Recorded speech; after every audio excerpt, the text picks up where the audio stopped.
Sono Stefano Belingheri, sono un maestro di sci italiano e mi piace tanto sciare bene e sono sempre tutti i giorni alla ricerca di questa cosa. Nella mia carriera, da quando ho smesso di fare l'atleta, ho vissuto questo mondo dello sci proprio a 360 gradi, tutti i giorni, con molto entusiasmo e con molta intensità. E sono molto contento di far parte di questo progetto. Mi auguro che i concetti che esprimerò in questo video ti siano utili e ti possano far migliorare. Io li utilizzo tutti i giorni e ne trovo dei gran benefici. Spero che sia così anche per te.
I've always been fascinated in the search for the perfect technique and how to ski.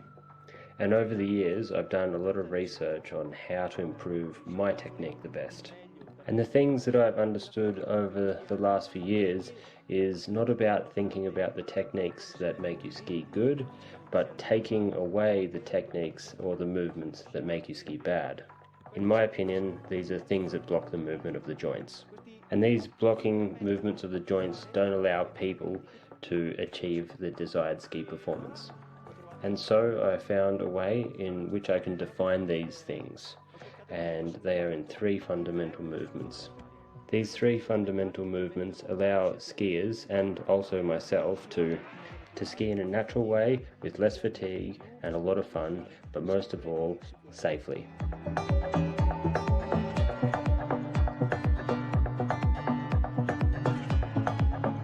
So we'll start by defining the first fundamental.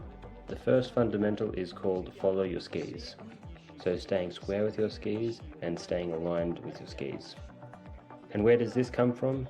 It comes from a joint block. And the block is when we put our body into torsion, the body tends to block itself. If I twist my body against the direction of my feet, the femur in respect to the tibia gets blocked, and the knee cannot move inside, and you can't incline the knees and ankles into the turn. If I keep my body facing with my skis, for example, I find it much easier to incline my ankles and knees inside the turn.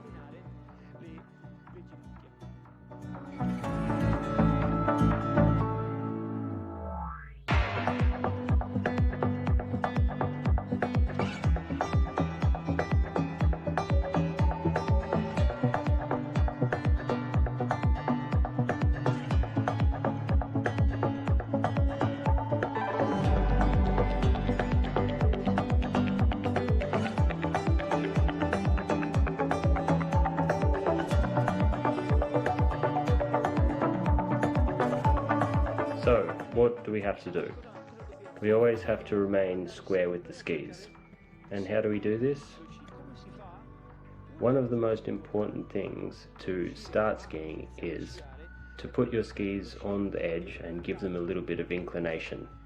And to put the skis on their edge and give them a little bit of edge angle, we need to use our adductor muscle, which is the muscle on the inside of the leg here. This adductor muscle allows us to put the skis onto their edges. And who helps stabilize the adductors to become stronger? It's the pelvis. So if I use my pelvis by rotating it into the turn, the adductor becomes stronger. So I'm able to put the ski on its edge easier and maintain much stronger edge grip.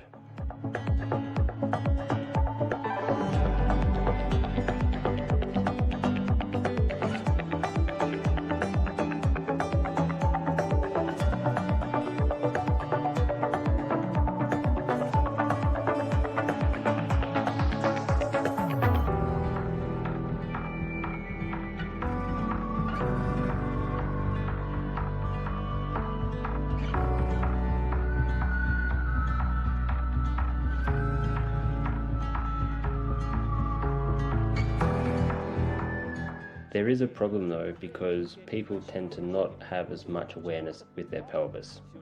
And what could help us with better perception is thinking about a cord that goes from the shoulder and attaches to the hip.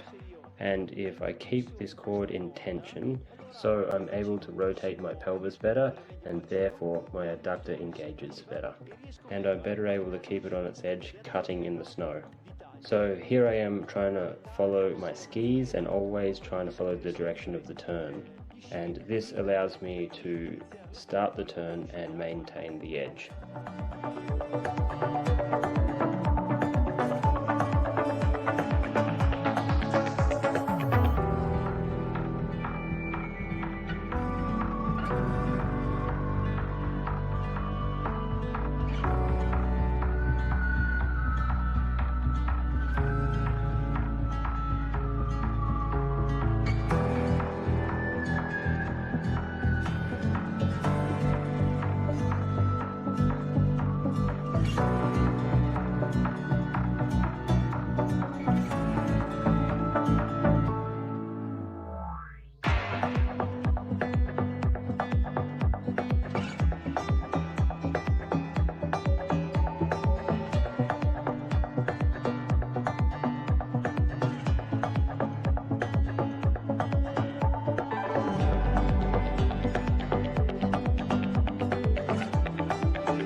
The other advantage that we have by always following our skis is being able to maintain much better weight over the outside ski. Because when I put myself into angulation and I counter rotate over the outside ski, the tip moves away from the turn. I'm obviously exaggerating here, but it tends to move outside the turn. And if I want the skis to cut into the snow better, I'll have to move in the direction of the turn to get the skis to have better grip. And the other point that I made earlier, this helps us incline the feet and the legs inside the turn earlier.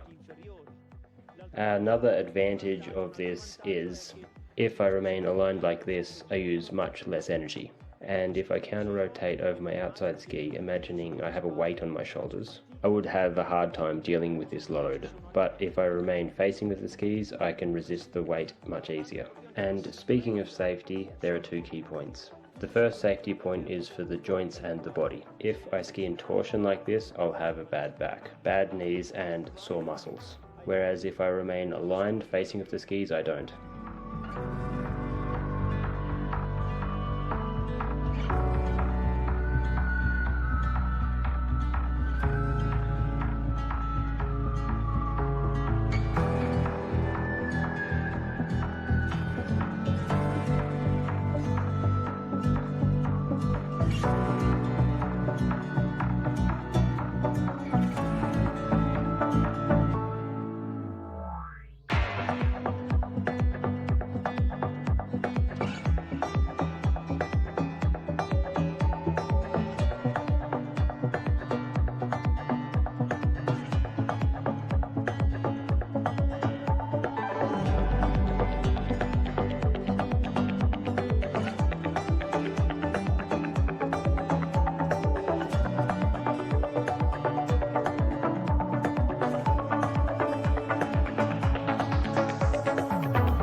Another interesting point is the vision, and to keep your vision looking ahead where your skis will be going. And if I remain looking through the arc, this allows me to have my vision looking up and down the hill. And this point keeps me out of trouble. Often I see skiers just looking down the hill and they're missing all of the skiers coming down at them from the uphill. I've been speaking about this safety point for years, and those skiers who have listened to this safety point have had much less accidents on the slopes.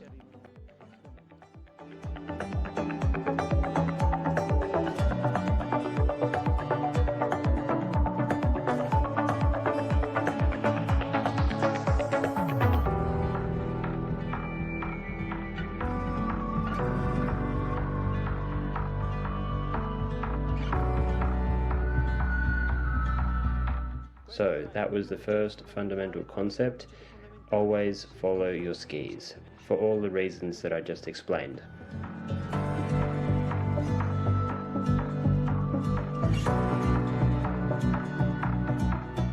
So let's move on to the second fundamental. The second fundamental is the lightning bolt. And it's called the lightning bolt because our body position looks like the shape of a lightning bolt. And this position always allows our body to have flexion in the joints. And why do we want to be in this position? Is because when we have our legs extended like this, in too much extension like this, the body will be in a blocked position. So if I'm extended like this, I can't actually incline my ankles and knees into the turn. I will only be able to push my hip into the turn. But what happens when you just push your hip from side to side is that you go into torsion. And as a result, this is not efficient. So this means that we should always have a little bit of flexion in all of our joints. So how do we do this? Pretty simply actually. What we need to do is remain still and push the knees in front, let the pelvis move back a little bit, and push the shoulders forward a little, and the shoulders should align with the knees and the bum with the heels. And this is the correct position. And from this position you're completely unblocked. And from here I can decide if I want to bend a little more or extend a little more, but I'll never go completely into full extension from this position.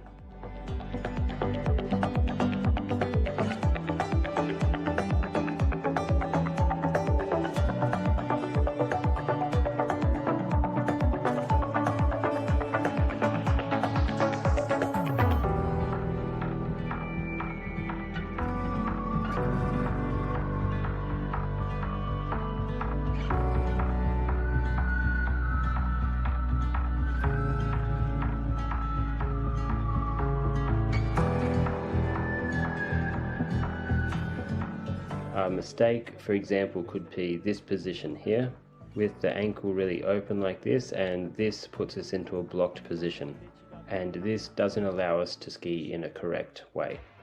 So, what are the advantages that come with this lightning bolt position? Obviously, we'll have the possibility to incline the legs much more and much more easily. With the legs bent like this, we can do this movement much easier. The second point is, so also with the legs bent, it's a benefit for the inclination. Having the leg bent is an important point. A slightly bent leg helps you remain in balance over the outside ski, and not to push yourself away from the outside ski. This is a really important point because if I remain with my leg a little bit bent, I remain in much better balance over the outside ski. But instead, if I push or extend my outside leg too fast, I run the risk of falling on the inside ski. And then I would have to correct this by moving my shoulders. So this is why I always keep my leg a little bit bent.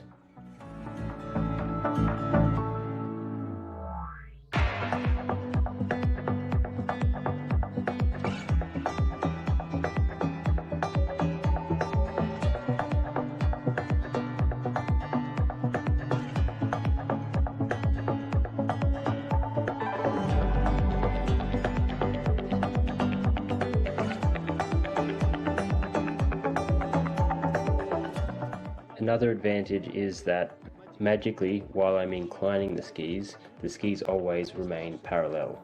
And this helps us to prevent too much ski divergence at the start of the turn, which happens often from the outside leg extension. And this leg extension could push our weight over the inside ski. But if we keep our legs always a little bit bent, this keeps our hips right over our feet and remain balanced over the outside ski, with better balance and less fatigue.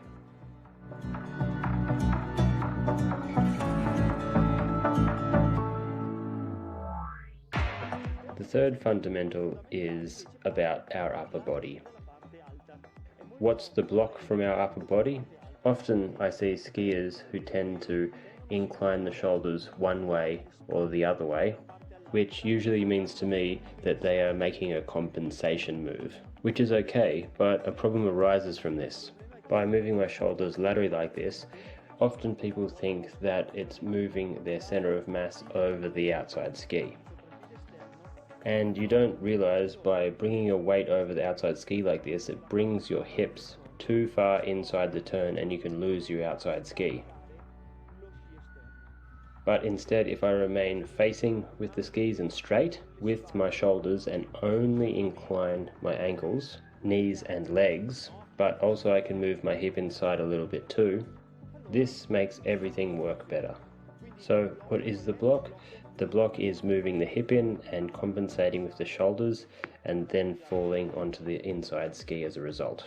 So what are the advantages of not doing these moves? I will have with zero force a lot of pressure built up on the outside ski. So, how do I do this?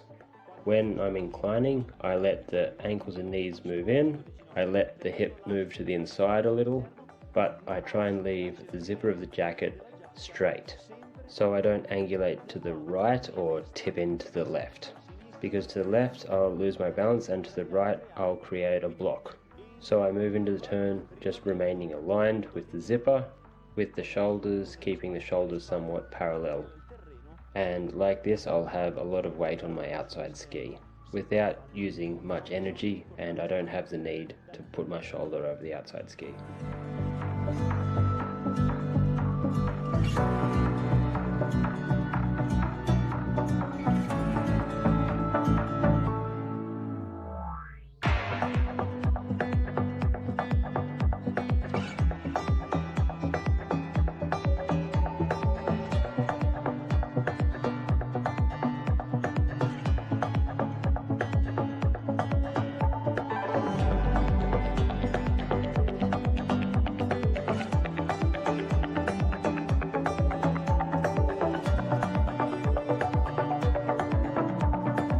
So the third concept is to keep the torso stable, which allows us to move a little bit inside. So the legs incline, but the torso doesn't change its relationship of inclination or angulation.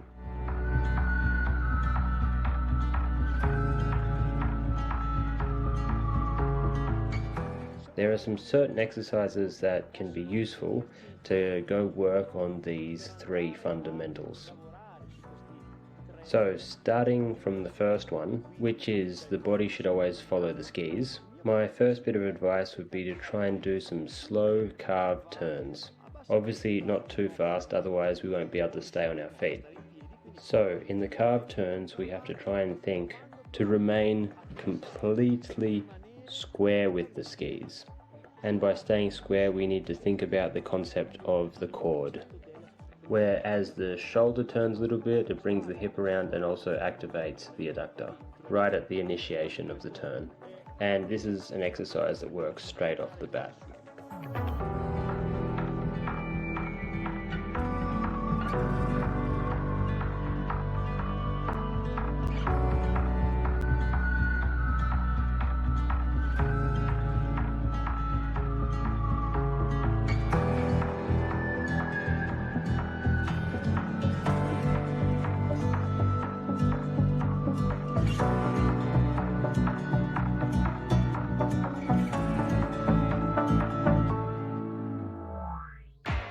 And if this is a little bit too hard to do straight away, we can start off with another exercise as well. I put my poles behind my back, and to start the turn, I bring my outside hand forward and point through the turn. And then just before I start the next turn, I bring my hand back behind my bum, and then I start the next turn and repeat to the other side.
Another exercise I like to do is that I hold my poles halfway down and I hide my inside arm behind my back, or what would be the new inside arm, and I start the turn like this. When I'm finishing the turn, I come back to a neutral position and then I hide my new inside arm behind my back and start the turn to the other side.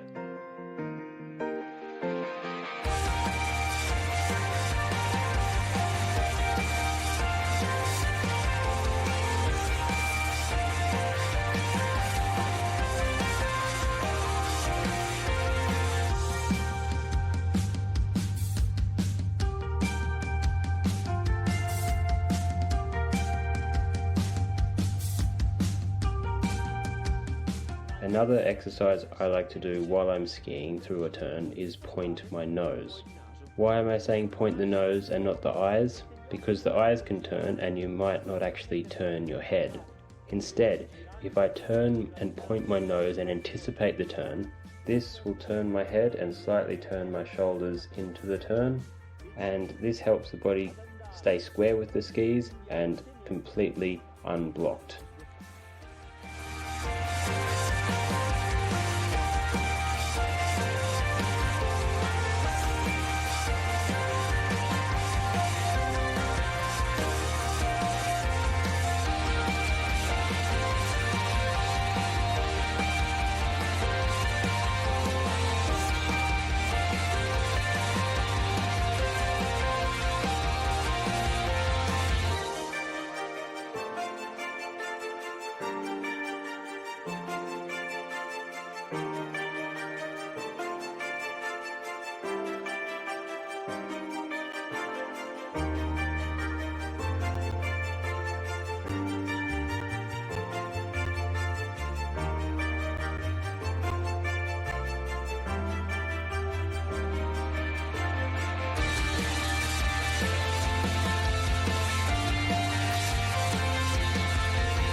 And for the second fundamental, there are a few other exercises.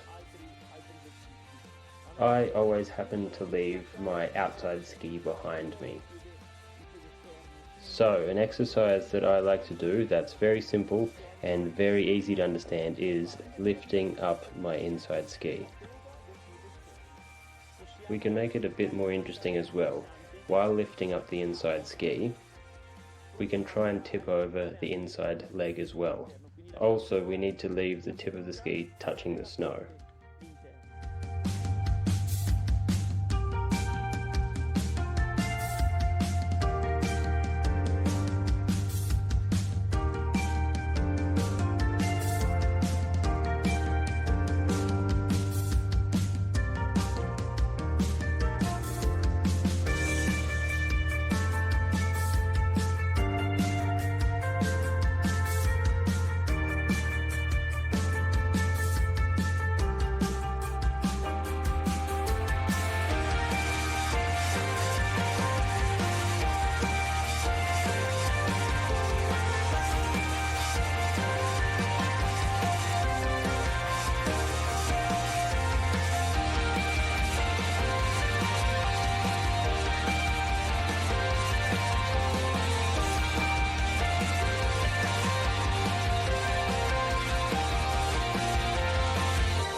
The other exercise that is definitely harder is, while I'm skiing, completely lift up my ski off the snow by bringing my knee up towards my chest and try to stay in balance.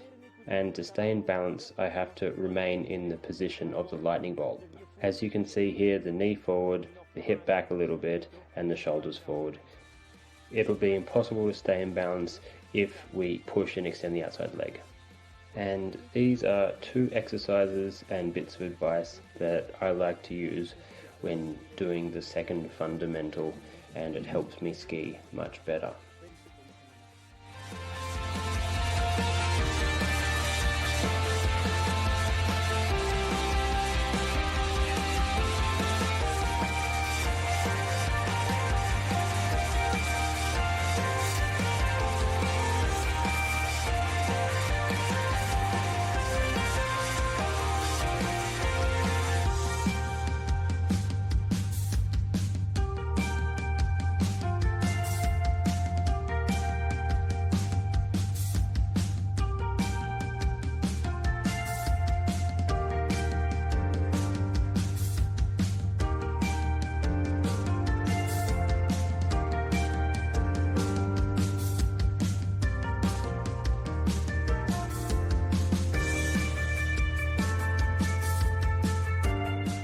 Thinking about the third fundamental, I realized there are so many exercises that you can use for it.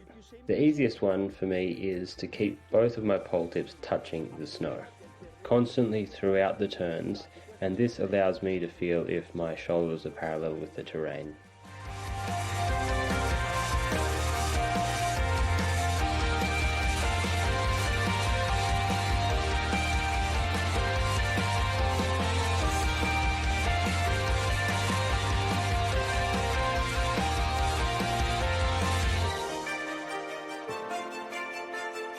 Moving along with a similar exercise to have more sensation, with the poles, we turn them upside down and have the handles touching the snow.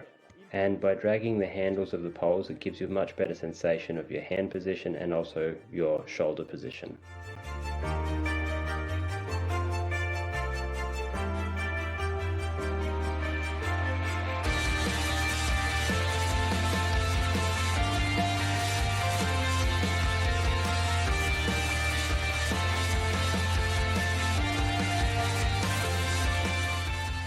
Another nice exercise that I like to do is to completely incline inside the turn.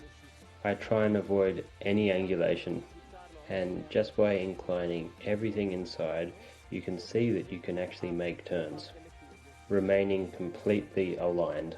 If you do this at a low speed and put your whole body inside, you can see that magically the skis turn without putting your body to the outside of the turn.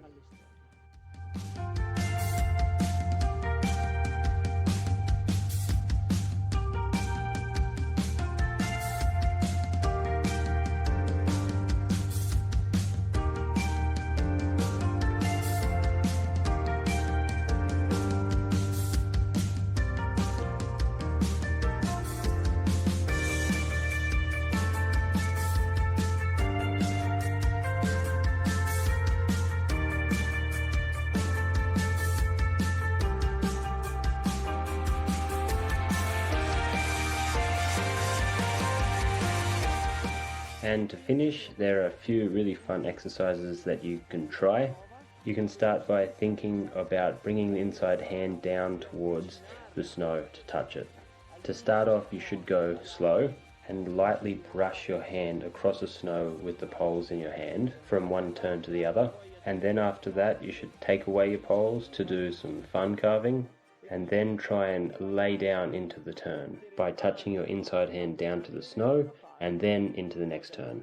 And then finally, the carve challenge, which is doing one turn really fast and trying to get your hip to touch the snow, trying to keep your torso remaining aligned all the time. Also trying to remember the other two fundamentals. So while I'm doing the carve challenge, I'm thinking about rotating the shoulders and also keeping the outside leg bent.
Often I hear many people talk about short turns as a bit of a nightmare for them, because we have to do a lot of turns in a little tiny space going very fast.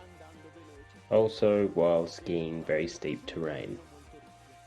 And this is why I think everyone tries to avoid them, because they think it's actually pretty hard. And in the last few years I've found a method that makes it much easier to do short turns. I try and concentrate on very few things. So I try not to think about a lot of things, just a few things.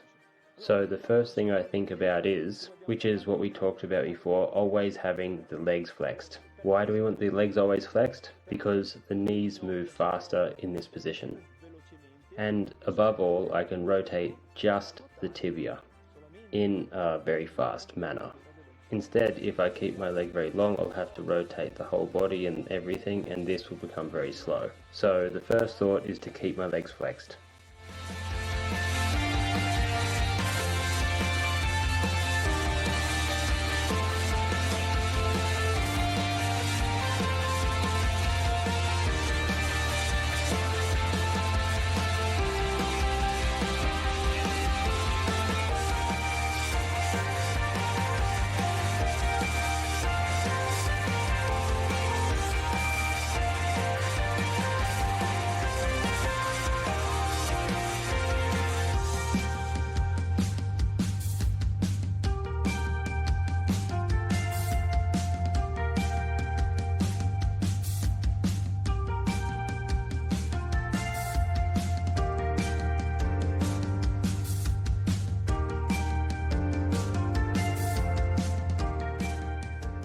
The second thing I try and do is traverses, and longer traverses.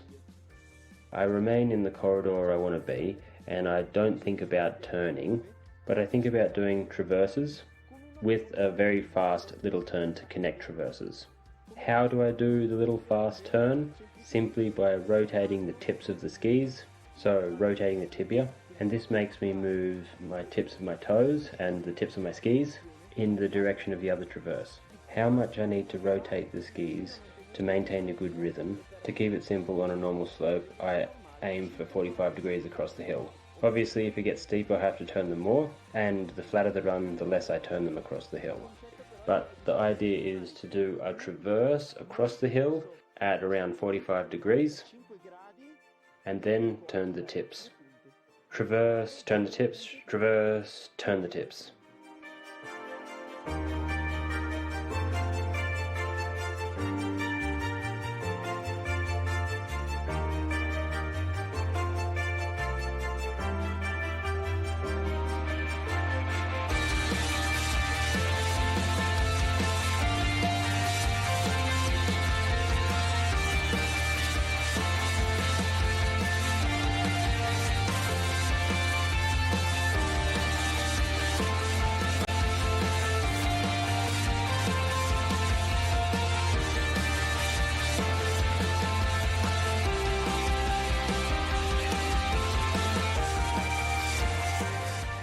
So, just thinking about these three things, bent legs, traversing with enough distance and vertical distance, and pointing the tips, the short turn is transformed into something pretty simple.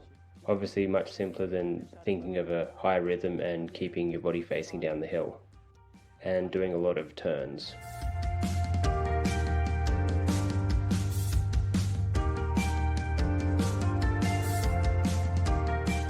A thing that I'm asked very often is, how should I keep my arms while I'm skiing? I think that the arm position has a huge importance. So, where I have my hands is very, very important. There are two ways that you can hold your hands. One like this, and the other could be this. From my point of view, the best solution is to keep the hands in this position, which I call the power position. Why do I call it the power position? Because with very little energy, I can put the arms in the form of a half circle. As you can see, it looks like a half circle, and with this position I obtain very strong control and a lot of strength from my body. On the contrary, if I keep my elbows close to my torso, I risk having much less control, and you can't keep your body in a stable position. You can also try this at home, stationary, by putting yourself in this position, and then get someone to push your hip, and then put your elbows close to your side and try it again, and you'll see that you'll have much less than compared to the power position. But I'm warning you that the power position doesn't mean tension. You don't need to be stiff and rigid, but you have to try and stay relaxed in a position of the half circle.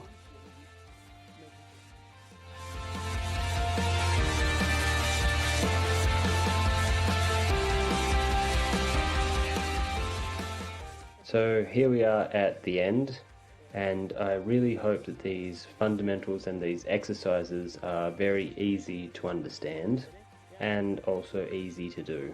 Every day I use these exercises, and I have to say I always have good feedback from all of my exercises. And every morning in my warm-up runs, also if I'm doing other things, I always just think about these three fundamentals. Maybe if I don't have much time, I might only think about one while I'm doing my warm-up runs in the morning and checking out the snow conditions. In my mind, I'm always trying to think about these three things: to keep the body always aligned, to have the legs always flexed in the lightning bolt position, and to keep the upper body very still. The first three runs in the morning, I just try and think about these three fundamentals, and then I go do other things, like some free skiing. And then little by little you guys will start seeing that these things will become part of your skiing. And then at a certain point at the end of the day, you'll realize you won't be tired anymore, you'll be much more relaxed, and you'll have had much more fun, and also because of the safety aspect part of this technique.